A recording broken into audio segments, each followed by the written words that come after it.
नमस्कार, आप देखना शुरू कर चुके हैं लेट्स डिस्कस और मैं हूं आपके साथ धीरेन्द्र। क्या तेजस्वी यादव की ताजपोशी होगी? क्या तेजस्वी यादव बिहार के मुख्यमंत्री होंगे? क्या नीतीश कुमार मुख्यमंत्री पद की कुर्सी छोड़ेंगे तेजस्वी यादव के लिए? ये बात मैं कह रहा हूं, आप चौंकिए नहीं। आप हाल में नीतीश कुमार की कुछ एक्टिविटीज को गौर कीजिए। जब जब सरकार के चेहरा चरित्र की बात हुई, जब जब मंत्रिमंडल की बात हुई, नीतीश कुमार ने हमेशा यही कहा कि फैसला ये लेंगे। क्या नीतीश कुमार को पता नहीं है कि मंत्रिमंडल विस्तार का विशेषाधिकार मुख्यमंत्री का है? बावजूद इसके नीतीश कुमार अगर कह रहे हैं कि फैसला इन्हीं को लेना है, जो करना है इन्हीं को करना है, तो कुछ तो बात जरूर होगी। एक बार बात स्लिप ऑफ टंग हो सकती है, लेकिन बार बार इन विषयों पर मुख्यमंत्री का यही कहना है। अब जरा आप गौर कीजिए, जिस समय नीतीश कुमार तेजस्वी यादव के साथ मिलकर सरकार का गठन किए थे, उसी समय से उपेंद्र कुशवाहा, जो कि इनकी पार्टी के दूसरे एक कद्दावर नेता थे, वो यही कहते हुए निकल गए थे कि मुख्यमंत्री अब तेजस्वी यादव को मुख्यमंत्री बनाएंगे, नीतीश कुमार तेजस्वी यादव को मुख्यमंत्री बनाएंगे, जो मुझे स्वीकार नहीं है। मुख्यमंत्री ने भी कहा था कि अगला चुनाव तेजस्वी यादव के नेतृत्व में लड़ा जाएगा। अगला चुनाव तेजस्वी यादव के नेतृत्व में लड़ा जाएगा, मतलब चुनाव के पहले तेजस्वी यादव के पास नेतृत्व होगा। 10 अगस्त 2023 को सरकार का 1 साल पूरा होना है और जो बातें निकल कर आ रही हैं, उससे अनुमान यह लगाया जाता है कि नीतीश कुमार पर अब कुर्सी छोड़ने का दबाव बढ़ा हुआ है। नीतीश कुमार एक तरीके से पशुपेश में चल रहे हैं। उनके कुछ एक बयान भी इस तरीके की उनकी मनोदशा को दर्शाता है। बार बार ये कहना कि जितना मोबाइल का इस्तेमाल हो रहा है 100 साल में दुनिया खत्म हो जाएगी, कहीं ना कहीं लगता है कि कुछ मामला स्थिर नहीं है। कुछ एक बात है जो निकल नहीं पा रहा है, भड़ास कहीं और निकल जा रही है।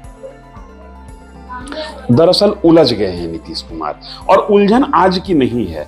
उलझन की शुरुआत वैसे तो बहुत पहले हो गई थी, लेकिन ठोस रूप में इसकी शुरुआत पिछले साल हुई थी, जब बीजेपी के नेता नीतीश कुमार पर इस बात को लेकर पैरवी करने लगे थे और दबाव बनाने लगे थे कि आरसीपी सिंह को राज्यसभा का दूसरा कार्यकाल दिया जाए। नीतीश कुमार को शक ये हुआ कि आरसीपी के माध्यम से बीजेपी जदयू को तोड़ना चाहती है। अब ये नीतीश कुमार मुखर होकर कहते भी हैं कि मेरे आदमी को तोड़ लिया और उसके माध्यम से पार्टी को तोड़ना चाहती थी बीजेपी। लिहाजा नीतीश कुमार अपनी पार्टी और अपनी कुर्सी को बचाने के लिए लालू प्रसाद यादव की शरण में गए। लालू यादव भी नीतीश कुमार को बहुत गंभीरता से नहीं ले रहे थे और नीतीश कुमार की क्रेडिबिलिटी लालू के नजर में भी संदिग्ध थी। लेकिन लालू यादव बहुत ज्यादा दबाव रखने की स्थिति में थे नहीं। लगातार सत्ता से बाहर रहने के बाद लालू यादव के पास सत्ता में आना मतलब सूखे में बरसात की स्थिति थी। फिर भी लालू प्रसाद यादव ने एक शर्त रखी कि आप 1 साल मुख्यमंत्री रहेंगे और 1 साल के बाद मुख्यमंत्री की कुर्सी आपको तेजस्वी यादव को सौंपनी होगी। नीतीश कुमार के पास कोई दूसरा विकल्प नहीं था। चाहे तो वो बीजेपी के गठबंधन में रहते, एनडीए में रहते, या नहीं तो लालू यादव के प्रस्ताव को स्वीकार करते। ये वो दौर था जब बीजेपी के राष्ट्रीय अध्यक्ष जेपी नड्डा खुलकर मंच से कह रहे थे कि क्षेत्रीय पार्टियों का नामो निशान मिट जाएगा। नीतीश कुमार चौकन्ना हो गए, डर गए, लालू यादव की शर्तों को मान लिया। लेकिन लालू यादव भी जान रहे थे कि शर्तों को मानना राजनीति में बहुत बड़ी बात नहीं होती है। जितनी आसानी से नेता शर्तों को मानते हैं, उतनी ही आसानी से नेता शर्तों से मुकर जाते हैं। जनता से किया हुआ वादा लोग भूल जाते हैं। बंद रूम में क्या डील हुआ इसकी क्या गारंटी। लिहाजा लालू यादव ने एक उम्मीद की दीवार खड़ी की। नीतीश कुमार से कहा कि आप विपक्षी एका का नेता बनिए, कांग्रेस को मैं मैनेज करूंगा, कांग्रेस आपकी लीडरशिप को एक्सेप्ट करेगी, इसलिए कि कांग्रेस के पास अभी कोई ठोस लीडरशिप है नहीं। राहुल गांधी का नेतृत्व और राहुल गांधी का व्यक्तित्व उस कदर नहीं उभरा है जो कि नरेंद्र मोदी को चुनौती दे। नीतीश कुमार भी कहीं ना कहीं राष्ट्रीय राजनीति में जाने के लिए परेशान थे। याद कीजिए, उसके पहले नीतीश कुमार एक बार पत्रकारों से वही बात करते हुए साझा किया था कि राज्यसभा कभी नहीं गया हूं, एक बार इच्छा है राज्यसभा जाएं। उसी समय उपराष्ट्रपति पद के लिए कवायद शुरू हो गई थी। कहीं न कहीं मन में ये इच्छा थी कि मैं उपराष्ट्रपति बन जाऊं। एनडीए ने नीतीश कुमार के इस प्रस्ताव को, नीतीश कुमार की इस इच्छा को तवज्जो नहीं दिया। लालू प्रसाद यादव ने इस चीज को दूसरे तरीके से रखा, कहा कि आप अपोजिशन के यूनिटी का लीडर बनिए, विपक्षी एका का लीडर बनिए और हम आपको इसके संयोजक बनवाएंगे, इसमें हम आपकी मदद करेंगे। और जो विपक्षी गठबंधन का संयोजक होगा अघोषित रूप से वही प्रधानमंत्री पद का उम्मीदवार माना जाएगा।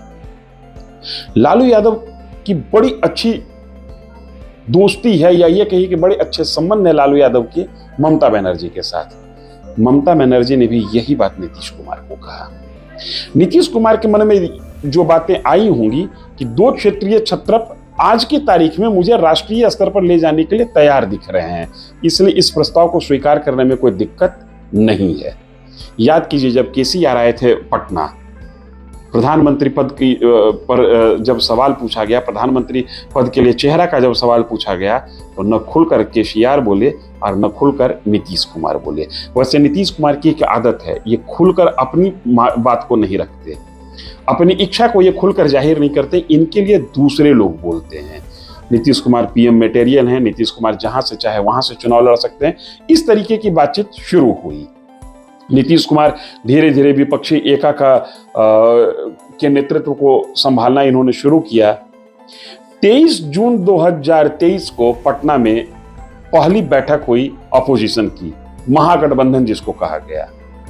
15-16 पार्टी के तकरीबन 50 लीडर जुटे। नीतीश कुमार इस आयोजन के कर्ता धर्ता थे, लेकिन यहीं से नीतीश कुमार को पहली बार थोड़ा सा झटका लगना शुरू हुआ। आयोजन खत्म होते होते होते होते ये आयोजनकर्ता से का जो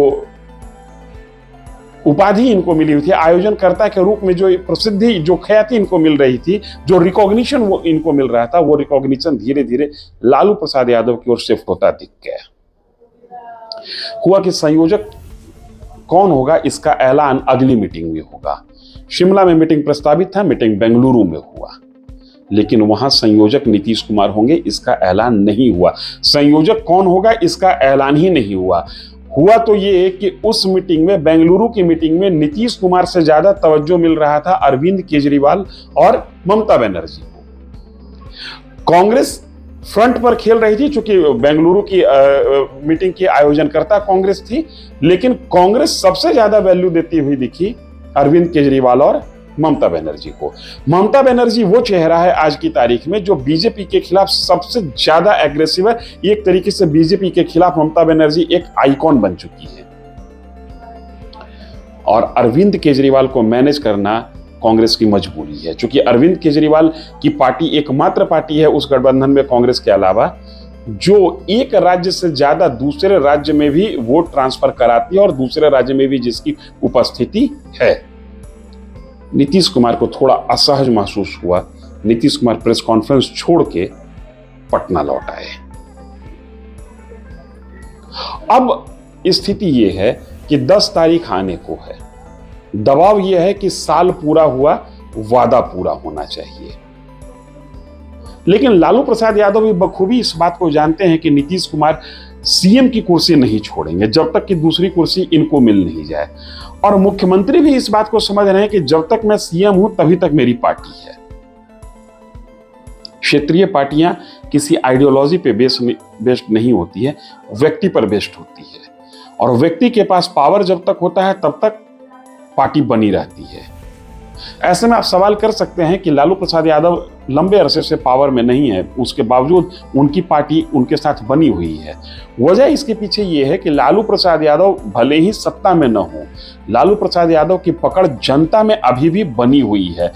लगातार जो पिछले वो चुनाव हुए हैं उस ट्रेंड को ट्रैक करने पर ऐसा लगता है कि लालू प्रसाद यादव के पास 23 से लेकर 27% वोट बैंक इंटैक्ट है। नीतीश कुमार की वो स्थिति नहीं है। हाल के दिनों में नीतीश कुमार ने जो वोट बैंक खड़ा किया था पिछड़ा और अति पिछड़ा के नाम पर, उसमें जबरदस्त सेंधमारी हुई है। कई इनके पिछड़े चेहरे जो थे इनकी पार्टी के, इनको छोड़ चुके हैं। इसलिए नीतीश कुमार के लिए अब कुर्सी बचाना जरूरी है। अगर जो पार्टी बचाना हो तो, मतलब जिस डर से ये बीजेपी को छोड़कर लालू प्रसाद यादव के पास गए थे, वो डर फिर से इनके माथे पर सवार है। ऐसी स्थिति में हो क्या सकता है? अब पूरा का पूरा खेल जो है वो आ टिका है मुंबई अधिवेशन पर। जो विपक्षी एका है जिसको इंडिया नाम दिया गया है, उसकी तीसरी मीटिंग मुंबई में प्रस्तावित है। मुंबई में अगर जो नीतीश कुमार को संयोजक मान लिया गया या घोषित कर दिया गया, तब तो नीतीश कुमार थोड़े नानुकुर के बाद हो सकता है कि तेजस्वी यादव के लिए कुर्सी छोड़ दें। अगर संयोजक का ऐलान नहीं हुआ, तब नीतीश कुमार असमंजस में होंगे, असहज होंगे। और लालू यादव भी इस बात को जान रहे हैं कि नीतीश कुमार इतनी आसानी से कुर्सी छोड़ेंगे नहीं, क्योंकि कुर्सी छोड़ने का मतलब है कि पार्टी का बिखर जाना। आगे हो क्या सकता है? ज्यादा से ज्यादा लोकसभा चुनाव।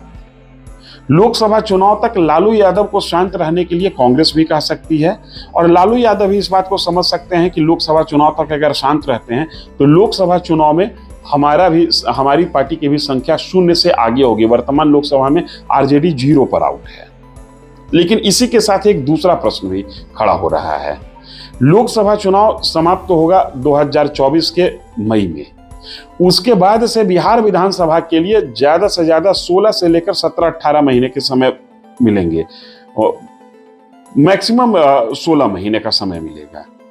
16 महीने में तेजस्वी यादव को दिखाने के लिए तेजस्वी यादव के पास बहुत कुछ नहीं होगा। एक नेता को अपनी योजनाओं के साथ जनता के बीच में जाने के लिए 2 साल का वक्त चाहिए। इसलिए थोड़ी परेशानी तो लालू यादव के साथ भी है कि आखिर में इस स्थिति को हैंडल करे कैसे। साल पूरा हुआ, तेजस्वी की ताजपोशी होनी चाहिए। जो कहा जा रहा है, जो मीडिया कर्मियों के बीच में या पटना के लुकिंग जोन में जो चर्चा है, उस चर्चा के मुताबिक साल पूरा हुआ, वादा पूरा होना चाहिए। लेकिन असमंजस में लालू यादव भी हैं, असमंजस में नीतीश कुमार भी हैं। मुंबई अधिवेशन से बहुत कुछ क्लियर होगा। और एक जो बिहार में मंत्रिमंडल विस्तार की जो बार बार बात हो रही है, जिसको हमेशा सुनकर टाल दिया जा रहा है, ये तमाम चीजें तब तक टलती रहेंगी जब तक इन प्रश्नों का जवाब निकलकर नहीं आता है। नीतीश कुमार जब कहते हैं कि जो कुछ भी करना है अब इन्हीं को करना है, इशारा तेजस्वी यादव की तरफ होता है। ये ऐसे ही नहीं होता। हम खबर के अंदर के तह तक जाने की कोशिश करते रहेंगे और हर ऐसी खबरों की पड़ताल जारी रहेगी। आप बने रहिए हमारे चैनल के साथ और लाइक और सब्सक्राइब जरूर कीजिए। धन्यवाद।